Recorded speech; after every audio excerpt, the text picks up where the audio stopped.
Ila kwa upande wa maendeleo kama data zinavyoonekana bado ana struggle, bado hajakaa kwenye mazingira mazuri ya kuweza kuwa na rekodi nzuri ya profitability. Kwa hiyo hicho ndo ambacho naweza nikasema kwa sasa hivi, unless kama kuna kitu nataka kuulizia. Labda kitu kingine ambacho naweza nikaongezea. Yes.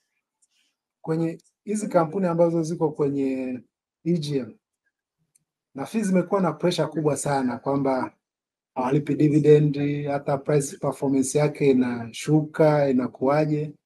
Lakini nafikiri wawekezaji wetu walikuwa ni kitu ambacho walikuwa hajaambiwa vizuri, kwa sababu kampuni inapokuwa kwenye EGM kimsingi bado inakuwa na capital, kila capital inayoipata inatakiwa i-reinvest ili iweze kuvuka kwenye kukua iende kwenye level ambayo iko sustainable.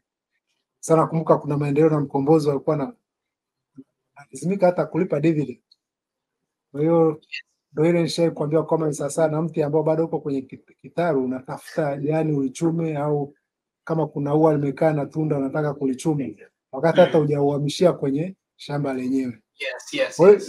Hiyo ni pressure ambayo alikuwa akiipata, lakini nafikiri wawekezaji wanatakiwa sasa kuwa tolerant, wayavumilia hayo makampuni.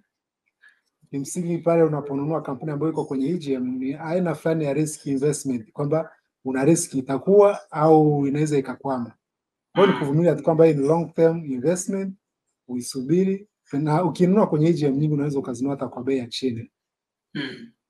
Hii sasa zitakapokuwa na kwenda kwenye main market segment, hapo sasa unaweza ukaanza kuenjoy yale matunda.